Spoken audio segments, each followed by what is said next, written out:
Hey guys, welcome back to the Lit Mag Lab podcast. I'm Jazz Marie, aka Vevna Forrow. So today we will be covering another Lit Mag. If you missed it, on the previous episode, I was showing you around Chat Log Lit. Again, they focused on publishing poems and flash fiction, written inside video games, right? That's pretty cool. So if you are a video game lover or fan of video games, totally check it out. I did put together a list of game-based, video games and stuff, and sports games even list out on my Substack and elsewhere too. So you can check out some of the list I put together of some picks, and places that caught my eye, themed list, yeah. Again, you can see my screen out on YouTube, Spotify, and elsewhere, yeah. So let's get started here. Today we are on Menace Mag, yeah. So that's MENACE-MAG.com. And yeah, you can see on their homepage here. So we'll come back to this in a little bit. So we're gonna head over to Chill Subs and read more about them. Now, just a heads up, I think they have, well, I think on Duotrope, yeah, there is a mature content warning, so I might just have to mark this episode appropriately for that. I know some people don't do that, but I like to do that. But yeah, just a heads up then. And yeah, so here's the about section of it. While not strictly a space for the speculative, I'm quoting this again off of Chill Subs. Menace seeks the literary weird work that would be rejected from big literary magazines for being too genre. Menace walks the line between the gazes, so send them your best pieces about femme rage, femme gore, period sex, queer sex, ghost, girlhood, girlhood as a girl of color, grief, the gothic demons, witches, climate, science, seas, mothers, monsters, any and all non Twilight vampires. They want body horror, eco horror, cosmic horror. They want work that walks into the shadows and illuminates the shape of something greater, breathing in the dark. Humor, wonder, love, repair, transcendence. Give them your unlikable femme protagonists. Give them words that haunt. Yeah. So, yeah, that's pretty cool. Yeah, and I replaced the word us with them just for the record. Yeah, so it looks like they pay $50 per piece. I think they used to pay a different amount, and they announced this in February 27th, was it, on social media or something? Yeah, that they increased the payment to $50, right? Back in February of this year. So that's great. They pay $50 per piece, no fee. They have a 12.35% acceptance rate. It looks like Chill Subs Tracker entered in here, based on how many others, track their submissions, right? So it's showing 110 submissions tracked. And again, that's not by any means all the submissions they've ever received. So, submissions tracked 110, accepted 10, rejected 65, pending 16, withdrawn 5, didn't respond 1. So, yeah. And then we can see some other details here, right? Max response time is 30 days, it looks like. Chill Subs is averaging, well, those who tracked it, 12 days. So, yeah. Looks like others have given it a great recommendation, thus far, what I can tell. And yeah, again, there are other details and stats you can access, on Chill Subs, right, with their membership tiers. Plans and things, again, can change, over time, even, look and feels of, platforms and UIs. So probably a little slightly different from what was shown before in some past episodes where I've covered Chill Subs, but for the most part, pretty much the same, in terms of the gist of it. You get the gist of it. Yeah, so they're based out of New York, it looks like, in USA, founded in 2025. So they're fairly new lit mag, and yeah, I was like, that's awesome that they pay $50 per piece. So wanted to share it with you guys. And I did plug this one into my list of horror lit mags to check out. I think it was the first one in it. So maybe some of you already saw this one, but I wanted to share it on the podcast a little bit further. And yeah, so let's take a look at calls here. So it looks like, they're always open. That's pretty cool. We have, right, fiction, flash, poetry, nonfiction, right? And yeah, it's showing hybrid art, right? And yeah. So there's like subgenres here, right? You can see on my screen. Um, yeah.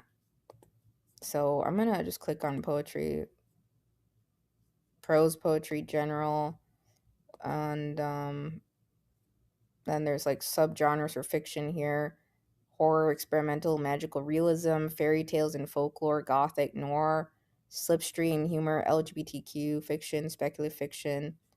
Yeah, this was under the fiction call here they have listed, and yeah. So we're gonna head over to the website. No matter what Chill Subs or even Duotrope says, right? I would always recommend checking the website directly, what's current there. But you can see they have an AI policy here, right? Human created work only, no AI use allowed. And yeah, it looks like, again, mature content. They have a little warning here on the Duotrope, and just a heads up. So yeah. So again, Duotrope is another great place to check aside from Chill Subs, to learn more about a lit mag, to see stats, calls, and guidelines and things. But again, always double check what's on the website, And yeah, so we're gonna head over here. This is their site, and they have Come Out of the Shadows, read the latest issue. So let's click on that. I'm just curious what this takes us out to. So you can see how they have it here, right? They have the issue, right, number 3. This is the latest issue featuring, those in the poetry section, fiction, essay, hybrid, art, interview, right? Yeah, so that's cool. They do interviews, they feature art, and they have an editor's letter. Yeah, typically how issues are laid out, web-based lit mags, yeah. And yeah, and then it looks like they have some pieces here also, sprinkled around, I think from the issue. Let's see, is this from the issue? Yeah, so it looks like they have pieces from the issue below plugged into even, and yeah, and you can read more, right?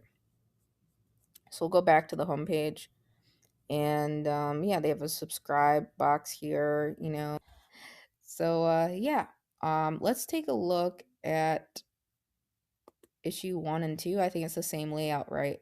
So yeah, that's how they have it. It's consistent right here. The editor letter, and then above that, the names of the poets featured, right? The sections of it, and it looks like they didn't always do interviews, right? But yeah, you can start interviews anytime you want, or I don't know. Sometimes lit mags may not have interviews for a certain year or two. And yeah, but it looks like, yeah, they've been consistent in how everything is laid out, the names of everything, right? So let's take a look at the masthead here we have the editor-in-chief. Co-founder is Sophia Carroll, and that's Sophiacarroll, is an analytical chemist and writer. Her work appears in Smoke Long Quarterly, Wildness, Maudlin House, and elsewhere. Her chapbook, I Think We Should Be Louder, at Dyke March, is available from Bottlecap Press. She is currently working on her second novel, a grounded fantasy about witches, polyamory, queerness, and caregiving. And you can find Sophia on Substack at, I think it's Torpor, Torpor Chamber, and on Blue Sky, yeah.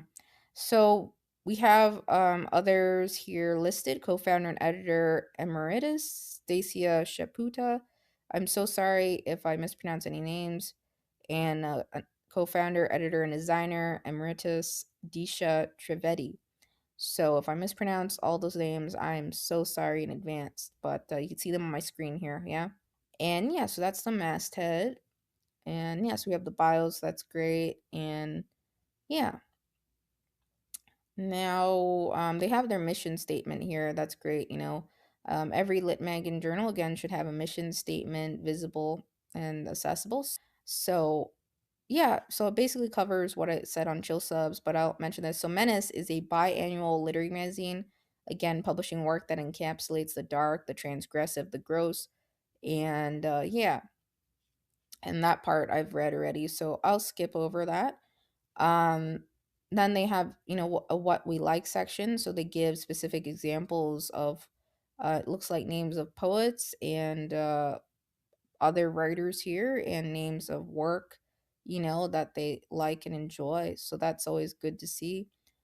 And yeah, again, Menace especially seeks quality work from writers and artists whose voices remain underrepresented in literary and genre publishing. They encourage submissions from those who identify as queer, BIPOC, female, transgender, non binary, disabled, neurodiverse, or otherwise marginalized in contemporary publishing. And yeah, and then they're not interested in any work that's hateful, obviously. And yeah, so that's great. So I'm going to scroll up here. They have a contributor section. Let's take a look at this. So yeah, they have everyone's name. We're going to click on one as an example, Chloe Adina. And yeah, so it just takes you out to their bio, any work by that contributor, right, listed here. And yeah, some lit magazine journals do that. They'll have like a contributor library section or something like this, right? And you click on someone's name, it has the pieces from that author, right? Um, and that's one way to go about it. Or, I've seen others, have like a photo and their bios listed in pieces below, but that can be kind of clunky, right? So there are different ways you can go about doing a contributor section or feature contributors who have contributed multiple pieces. I thought it'd be cool to do something like that one day too, because we have had my own lit mag, right, contributors, right, that have had multiple pieces published over time with us, right. So it is nice to do something like that to highlight contributors and stuff. So currently what I try to do is just mention any new releases or things from contributors and stuff like that. And yeah, past contributors. And yeah, so yeah, that's cool. I think that is a nice thing to have, contributor section of some kind. There are a couple different ways you could go about this, on the series and elsewhere. I've seen Litmegs do different things to highlight, past contributors who have had, multiple pieces. But typically, some have done like an alphabetized section of some kind, or have photos and stuff, and mini bios, and and the pieces linked below like this. So it is a nice thing to have, I think, for sure, like over time, if poets have multiple pieces accepted, or and to have that section and have others browse through contributors, right, and could be alphabetically on yeah. They don't appear to have a search on Menace. I always like having a search. I think a search is a good idea for sure. And but yeah, it's a very clean website, organized. You can toggle to the next contributor. It looks like, right. So yeah, and we're gonna go back here, and then we're going to go to the shop. And yeah, so it looks like they have a hat here, right? And some things you can pick up that they have. Now, I don't know um, about all of these books, like the authors and stuff, if they're pertaining to staff members of Menace, or if they are, other. I'm going to assume, I think I saw one of the books from a staff member, so it could be. But yeah. So that's the thing. I think, CLMP, right? If a lit marriage journal is with CLMP, I don't think they are, but you don't have to be a member of CLMP to be a lit marriage journal. But the thing they say is, right, you can't have any personal books or collections on your site and stuff. It's not absolutely necessary to be a member of CLMP. I recently paused my CLMP membership, not because I didn't want it, but more so on just like budgeting things out for this year, a bit tighter than previous years on my end. So, it's about needs and wants, right? Most lit mags could, live without the CLMP membership, but, there's a lot of valuable things that come from the CLMP membership, no doubt. You can stay in the loop on a lot of events and things happening, a lot of the table events, and, and, ask questions and really, when you're growing your lit mag journal, it could certainly be beneficial to you just starting out, especially. Yeah, but it is a nice, a thing to do, to if you're going to, as an editor, I think, right, share any work you have and stuff, at least the minimum you could do, it's not to say you can't just mention it in your bio or in the masthead section or the staff area, because others do read that, and might pick up your book and stuff, just mentioning it in your masthead bio. But solely, right, the publication should be about the work of everyone else. But having a shop section, I've seen a couple lit mags do that. It's not the end of the world. I used to have like a listing section of stuff, something like this on when I first started my lit mag, but I took it off because CLMP had said, take that off, get your own domain and all this stuff, right? And I went and did that. But it's not to say, if you're not a member of CLMP and you have a section, support our team. We've seen that with some lit magazine journals. I think I saw one that was a CLMP member that had a small section dedicated to supporting their volunteer staff and stuff, something small, somewhere on their website, but it wasn't the sole focus of the publication or anything like that. I don't think, I don't know if CLMP ever like tells someone, oh, take that down, or, if they change their site or something, but who knows. Um, yeah. So just mentioning that. So we'll go to the submit section, and it says again they're always open, right? And issue 3, it looks like it was just released, right? So that's out, right? I believe. And issue 3 was just on the front page, right? We just saw that. So here are the requirements, right? It's saying fiction, submit up to 10K words, double space, standard font, number pages. Essay, memoir, and creative nonfiction, submit up to 10K words, double space, standard font, number pages.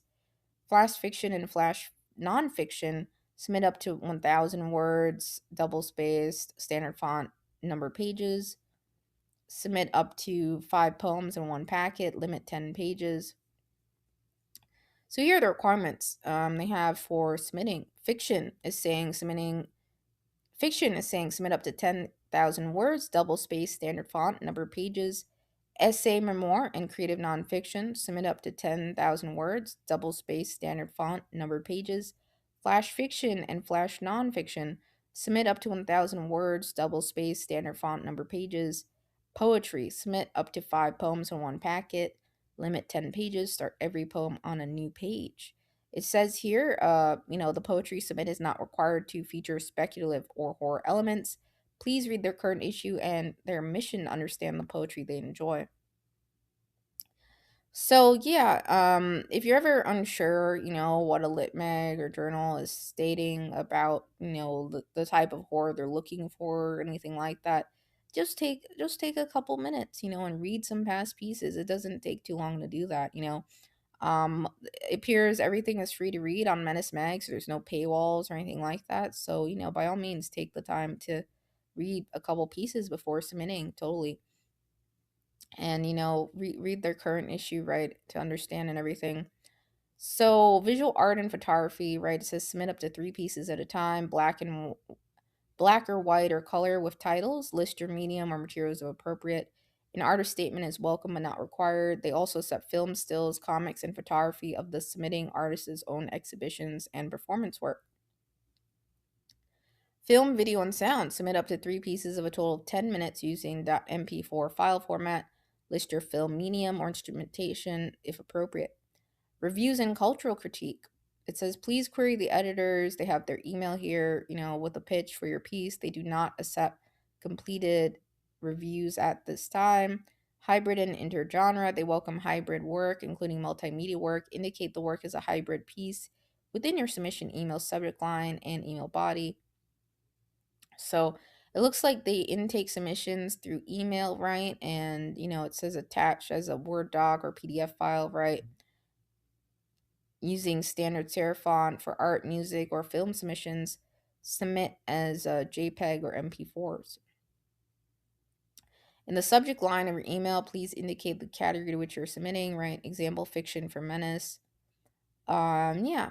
What should and shouldn't be in my submission. In the body of your submission email, please include the title of your pieces, word count, prose only, a brief third person bio, 100 words or less, and content warnings if applicable. That's it. They don't want anything else. If you like what you've seen at Menace, they like compliments, but those are not required. If you get an acceptance for publication, they reserve the right to edit your bio. It says, please do not include verbiage in your email to explain your submission, whether about theme, topic, inspiration, or mission. Let your work speak for itself. So yeah. And something we used to do briefly at Dibbly at Mag was like behind the poem, what does it mean, or ask others about it, because sometimes people have totally written pieces dedicated to others and it's not, or about an experience or moment in their life, and maybe it's not apparently clear and maybe they'd want to share that. And sometimes we've done at Dippy Lit Mag an antique series, right? Where we get to learn how someone came to contact with a piece of an antique or if it was passed down from family or things of that nature. And I think in that case, it's nice to know the backstory of something in some cases. But yeah, totally. In most cases, right, the work for itself is the visual, the imagery, and it speaks for itself. You don't necessarily need that backstory, right? But it can be fun to learn about, what led up to a piece's creation and, or what the writer was thinking at the time of creating it, but not absolutely necessary. It's up to you if you really want to do that in an issue or somewhere with your lit major journal, maybe through interviews or, as a separate series briefly, one time where you learn more about pieces and what's behind them. I've seen that more so poets do that with interviews.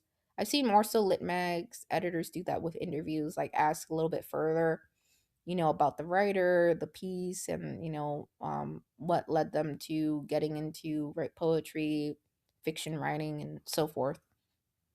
But not absolutely necessary again. When addressing the editors, do not include what you assume to be editor genders or titles. Examples of appropriate editor addresses: Dear Editors or Dear Menaces or Dear Sophia and Stacy.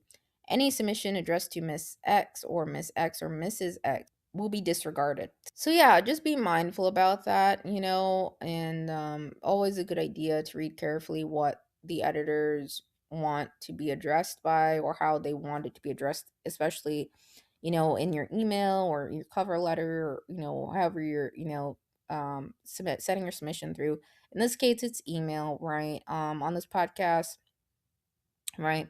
Just a reminder. I say this on all the episodes, but I just trying to reiterate it. So, yeah, a lot of lit mags and journals. Menace has been around, since 2025. Last year, it looks like, and they're totally, some lit mags and journals, over time, some of them migrate to a submission portal or a submission system beyond email because it can be tough, right, to manage maybe hundreds or thousands of submissions, but, like that. But some lit mags have done that for a number of years, without a submission management system, but I've covered a couple different options on this podcast, so totally, alternatives to submittable and things of that nature. Then they have, it looks like they're looking for, your best speculative work under what kind of work do they want to see. Speculative for them can mean many things. It can mean weaving unreal elements into a version of our world or writing in traditional genres like science fiction and horror. It can also mean imagining new structures, new paradigms, new ways of being.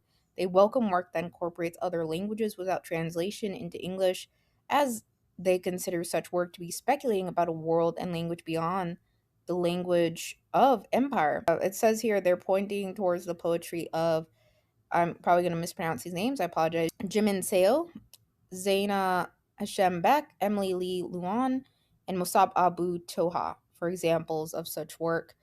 And yeah, I probably mispronounced those names and I do apologize in advance. At this time, it says they're not accepting translations of works published elsewhere. They will consider work written entirely in another language if one, it is an original and unpublished piece written by the submitting author, and two, it is accompanied by a translation of said work into English. And yeah, again, always read their current issue, their mission, to understand, what they're seeking, essentially get a better understanding, yeah? And they also share on Instagram, social media, right, as well. And it states, what do they mean by transgressive? So their interest in work that is transgressive does not mean that they want to read work that is unnecessarily traumatizing. They reject work that uses trauma purely for shock value, especially if that shock value comes at the expense of non cis male people or people of color. They accept work that realistically centers the experience of the survivor. They are not interested in Hollywood redemption arcs. They are interested in how to actually survive. Their interest in work that is transgressive does mean that they want work that features the erotic, but not work that features, going into, the PORN, world and stuff. Yeah. Um, if you do not yet understand the difference, right, they direct you to Audrey Lord. And I apologize mispronounce any names again and suggest that you do not submit until you read her work. What kind of writers and artists should submit? Anyone who feels like they are making speculative work, or anyone who feels their work fits their mission, or anyone who reads the list of art and artists in their mission and says, these feel like my work. They publish both emerging and established contributors, including contributors who have never published before, and they are honored that they, were chosen. Again, they always want work from writers and artists who identify as queer, BIPOC, female, transgender, non binary, disabled, or neurodiverse, or anyone else who's working from the margins as if they are the center, because they are. Menace has a zero tolerance policy for hate speech, right? Again, nothing that contains any hatred at all. And yeah, nothing attacking in nature. Says here, do they accept simultaneous submissions, multiple submissions, previous submissions to Menace or previous published work? They accept simultaneous submissions, right? Just indicate that, right? It states here, right, in your submission email, and noting, if you have to withdraw, right, note the piece and, the title of the piece to withdraw. Do not send them a new email explaining the withdrawal. They do not accept multiple submissions. It says please submit to one genre and wait to hear back before submitting again. Any multiple submissions will be disregarded. They do not accept revisions of previous submissions to Menace unless they have expressly requested a revision from you. Please do not send them revisions of work they've already passed on. They do not accept previously published work, with the exception of previously exhibited art that does not have a permanent installation or any restrictions on appearing in print with Menace. And their AI policy, right? Again, they do not accept content generated or edited by AI. And their theme for the issue, right? So, unlike many magazines, they do not set a theme for an issue in advance. Instead, they let themes coalesce once they have filled an issue. It's sort of magical how pieces in one issue happen to be in dialogue with each other. But if you are trying to gauge whether your work is the right fit for them, again, they will point you to their mission, from especially the list of things we like, right, that they have on their page. How soon will get a response back? So they aim to respond to missions as quickly as possible. They are entirely run by volunteers with full-time jobs and writing careers outside of Menace. If it's been a while since you've submitted and you haven't heard back, consider that a good sign. They've liked an aspect of work and they're deliberating on whether it's a fit for the next issue. They aim to respond to submissions as quickly as possible, but they're entirely run by volunteers with full time jobs and writing careers outside of Menace. If it's been a while since you've submitted and you haven't heard back, consider that a good sign. That probably is indicative that they've liked an aspect of your work and are deliberating on whether it's a fit for the next issue. Not always necessarily the case, but yeah, that's cool that they state that, right, and a very transparent, that they state that, right, as quickly as possible. I think it is a good idea to have a set time frame, or window for others to check back, or something, like 30 days, 20 days, 4 or 5 months, from lit mags and journals. I think we go out on show subs, go back here, right? The editor reported is showing 30 days, so, the average it looks like. So, yeah. But nevertheless, they have that answered there. After I receive a response on my submission, how soon can I send new work? So if they pass on your work or get a decline, right, it says wait 3 months before sending new work unless they expressly request to see new work from you. If they accept your work, wait 6 months before sending new work unless they expressly request to see new work from you again. Any work that's sent earlier than those periods will be disregarded. So yeah, not all lit magazine journals are like that, having a wait time. It's really up to you. If you're an editor listening to this or looking to start your own lit mag journal, whether you want to have others wait before sending you work. Myself, right, like with my own lit mag journal, I'm like, it's recommended, right, not required, recommended to wait 2 to 3 weeks, before submitting again. Because what I've seen happen in the past, when I started Dippity initially, my own lit mag, right? So others would submit, right? Get it. Let's say they got a decline, right? I would see some poets and discover they had submitted, multiple times, back to back to back. They kept trying and trying and trying. But the thing is, it felt like they were rushing, right? I think when others submit, they're not allowing that time to really breathe and really process, maybe to take some time to go back, read the Lit Magazine journal, really, sometimes poets or writers, right? Or artists, they'll just submit, a submission, right, without even reading the guidelines. That happens quite often, missing things in the guidelines. It can happen multiple times. So, it's always a good idea to carefully, take some time, don't submit, the next day, the next day, and the next day, and next day, regardless if a lit journal has this, in the, specified, wait time, I think it is a good idea to have that, wait time before you submit again, I, previously when I was submitting the lit journal myself, when I started off, right, I was submitting. Like I kept trying really like back to back to back. And, most of those lit mags didn't have a policy around that, the ones that I was doing that with. But I was just curious, like how everything worked, right? So, but yeah, I think it's good. Mostly I think it's beneficial, especially for chapbook presses, to have wait times, to allow, especially allow in general, regardless if it's press or not, or a lit journal, to have wait times to allow other new writers, right, to get the opportunity, right? If you keep publishing the same names, the same writers, not to say that lit magazine journals can't have, contributors, regular contributors. Some lit magazine journals do, but it's nice to, have a wait time, I guess. There are benefits to doing that, to ensure you get new voices, new writers, in the issues and everything, right? So yeah, it's a good idea, I think.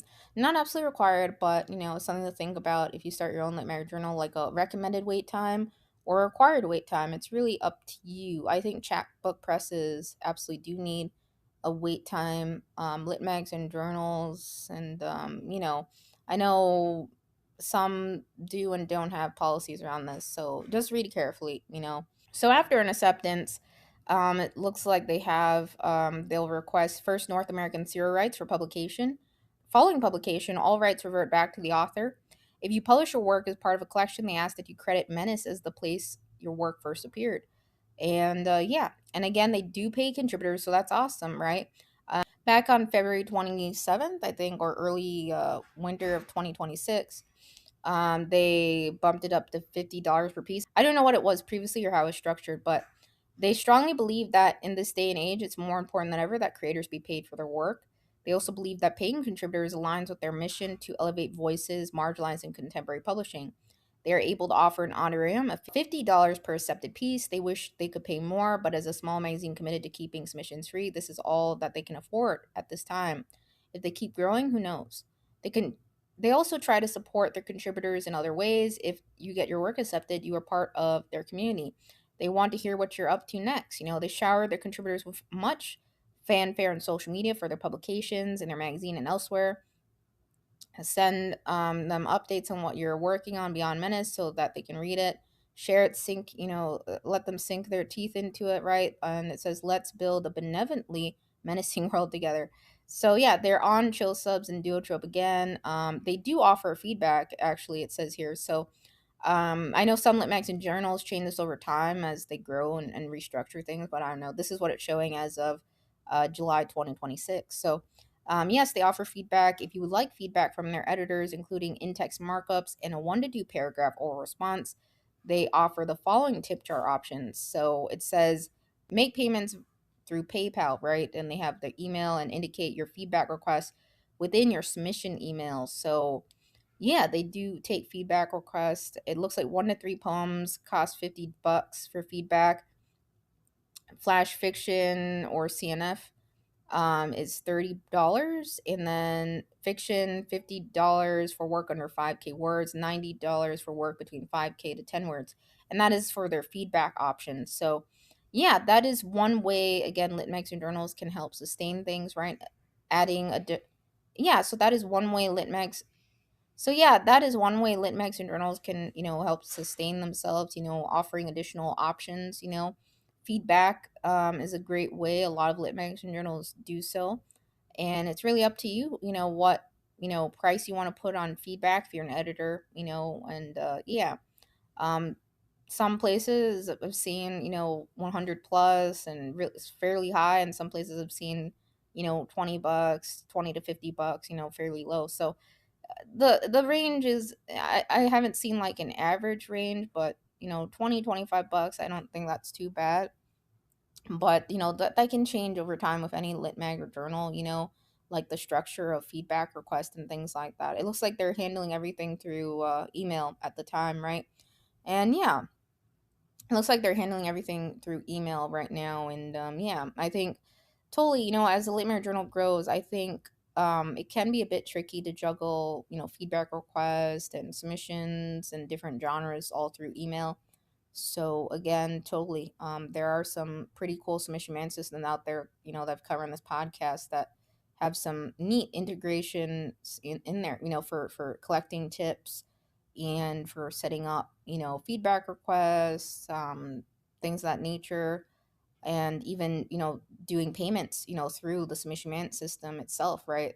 Which is pretty cool, like Subfolio. So yeah, anyways, that's pretty much it. Before I sign off here, we're gonna take a look at the issue. Just take a look and poke around issue 3. I think it's nice to see examples. So let's click on, I'm just going to click on one at random. Let's click on Elena Zing. So we have looks like the author bio here, and then the work, right, linked here, and book available from their shop.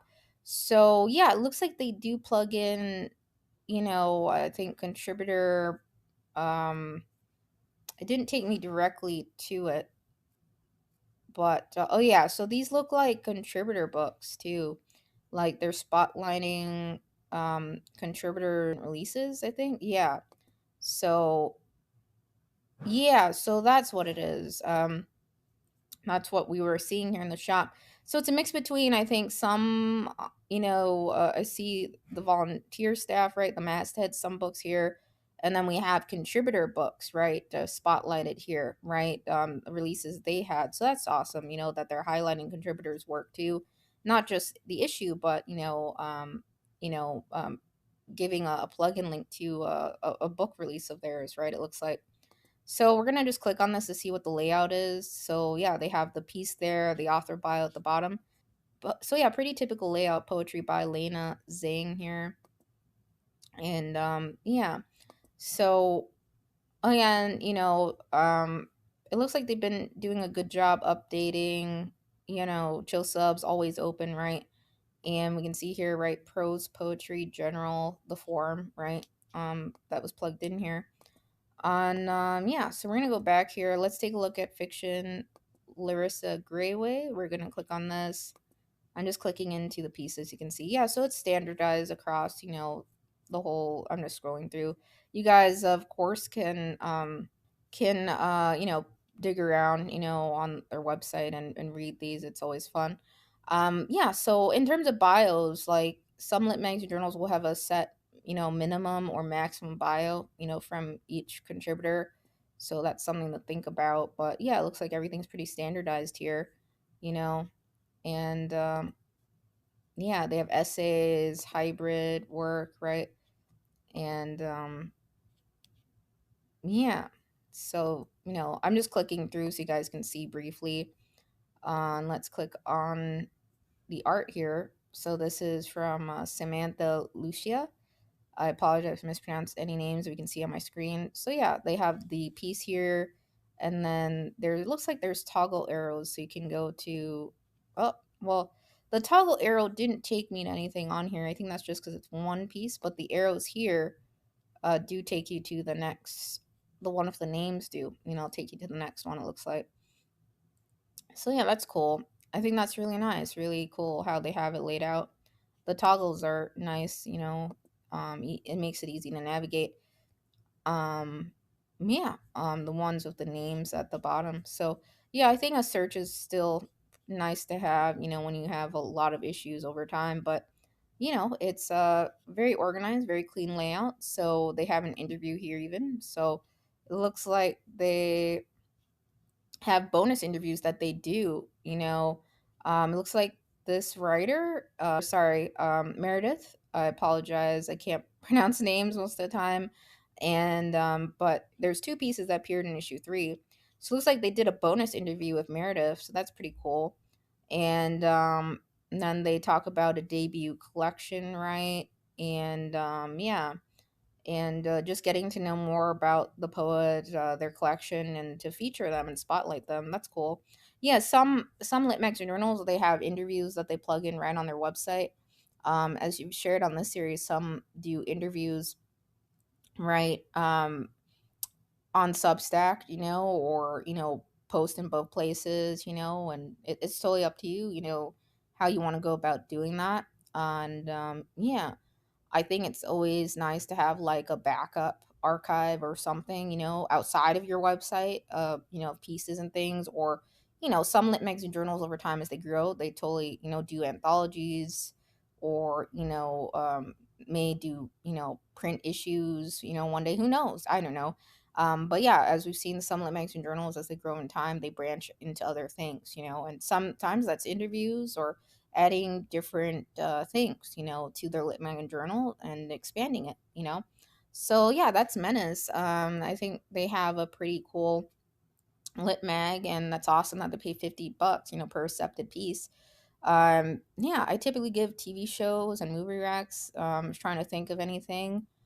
Um, well, the bottom of Menace, right? The fangs and the blood drop, right? That was making me think about vampires, and I don't know. I was trying to get into the interview with a vampire series and the vampire Lestat, um but to be honest, I think I know maybe others like the series. So Queen of the Damned, I think it was 2002. I'm still a fan of this movie. I don't know, I'm not really huge on like vampire TV shows and stuff. There were some comical ones I've seen over the years, right? What We Do in the Shadows, right? And some memorable characters, right? I'm sure most people have seen Twilight series, right? I never read the books, to be honest, of Twilight, but I did watch all the movies. So sometimes that happens. You get into movies more than other things, and I think um, another memorable series was Shadowhunters, right? And there was also a movie, The Mortal Instruments, City of Bones. I think I mentioned this on this podcast or somewhere. But I think I like the TV, the series more so, right? Shadowhunters, and there was that character Simon Lewis and other vampires, right? There was a cool comedy show, I think, based out of Canada. I used to watch quite a bit. Saw all the episodes. I think it originally started as a movie. My Babysitter is a Vampire, and then they turned it into a TV series. It didn't last very long, but that was pretty LOL. Yeah, those are ones that come to my mind in terms of the vampire world. Tons of other vampire movies I've seen, but since I was just thinking about Lestat and stuff, that came to my mind than some of the other ones. But yeah, most recently I was watching actually a podcast horror movie. I didn't like it that much, to be honest. I think it was Undertone. Um, wasn't a fan of that movie per se, but it was interesting. And there were other ones I saw lately, and I think some upcoming shark films and stuff, right? Around this time of year in the summer, so I was watching those. But yeah, that's all I got for movie recs um, and stuff to check out. But, if you've never seen Queen of the Damned, check it out, and yeah. I'm not a huge horror writer per se. I did write my fair share of, in progress works, when I was younger, of stories, right? Like dystopian stories, I think I like I think I liked quite a bit, when I was younger in my teens and stuff, dystopian horror and dystopian worlds and realms, I always thought that to be quite fascinating, and so I did do some character development and writes around that. Some things I have self published over the years, some of it's incomplete and half baked, but, so I wouldn't say I watch a ton of horror movies, but I've seen my fair share. I really like science fiction and Yeah. And I've watched quite a few romantic comedies and stuff, I think too growing up. So yeah, but yeah, that's all I got for movie Rex, guys. So that's pretty much it. So do check out Menace again. That's menace-mag.com. And yeah, so it looks like they have a organized layout. Everything's pretty clear. They're an online lit mag, so obviously I didn't see anything about location restrictions or anything like that. Again, there are times I think it can happen for some, I think, contributors or those who get accepted work. I don't know. Not everyone maybe uses PayPal. That's the thing. So, but I know some lit magazine journals have, I think we've come to series have, mentioned, more than one option, instead of PayPal. But again, there are some submission man systems out there, that have a pretty neat integrated payment system, right? Like Subfolio and a couple other ones, out there. Submittable is, that feature as of, 2026, or is currently, is not accessible to others on the most basic plan through the CLMP membership. But no doubt there are benefits to the CLMP membership. Again, not absolutely necessary though. I paused mine, and I will maybe talk about in a future episode on why for this year. I sort of shared why in my guidebook and other things, and in my diary guidebook and stuff. But yeah, so yeah, that's all I got from Movie Rex. So do check out more of Menace magazine. Read the issues and take a look at it. Yeah. Again, they're on Duotrope, and yeah, that's pretty cool. Yeah, they're fairly new, and yeah, again, they have voluntary fees, so accepts voluntary fees for feedback. So yeah, that's cool. I think that's pretty much it. So I'm not gonna, read every single thing off of Duotrope, but again, always good to double check things. Use chill subs and Duotrope, as a reference to guidelines and calls and stuff. But always a good idea to stick, with what's on the website. Always, and to check what's being there, what's there, what's updated by the Litmanger Journal, and to refer to these, typically, these are updated right by the Duotrope team. And then the Chill Subs one is updated by the editorial team or the editor of the Litmanger Journal. It looks like they've been bookmarked 292 times to date. And yeah, they have a great recommendation rating here. Yeah, so that's cool. Yeah. And yeah, the masthead's all plugged in here. And yeah, so I think that pretty much covers it. Check it out again. There's no fee to submit, so yeah, you got nothing to lose really. Just try and see. So they don't have any eligibility requirements listed here, at all. But keep in mind, what their mission is, and what they're looking for, right? And they're seeking, work from voices that remain underrepresented in literary and genre publishing. So again, they encourage submissions from those who identify as queer, BIPOC, female, transgender, non-binary, disabled, neurodiverse, or otherwise marginalized in contemporary publishing. Just a reminder again. And yeah, so I think it's awesome what Menace is doing, and very cool. This artwork on the screen, you can see it's by Thomas Reisner. I could be mispronouncing names again. I do apologize. But yeah, so that's pretty much it.